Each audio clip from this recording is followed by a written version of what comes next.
So which is more important, your mortgage rate or your mortgage APR rate?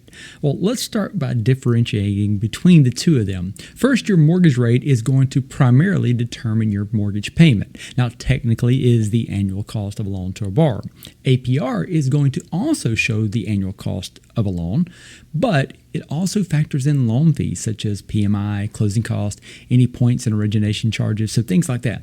APR, however, does not affect your monthly house payment at all. So if APR doesn't affect payment, why is it so important? Well, since it factors in closing costs, it's a great indicator to the buyer of their overall cost of the mortgage. An example of this is if two lenders are both quoting the same rate, however, one lender has a higher APR, that means that lender could be charging more to do the same loan. And we've even seen it where one lender had a lower interest rate, but a higher APR because they were charging more closing costs. So which is more important, APR or rate?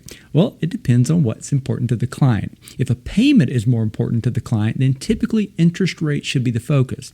If you're more concerned about overall cost of the mortgage, pay more attention to the APR. But the most important thing is to make sure you're working with a lender that can explain all of this to you and takes your information and situation into account as they are advising you. Now, one of the ways that we do this for our buyers is a purchase analysis, and that allows us to break down options for each of our clients, and we include a personalized video in each one of these explaining to them all the details of this to help it make sense. And if you've not received one from your lender, I'm happy to provide you one free of charge. More questions, let me know.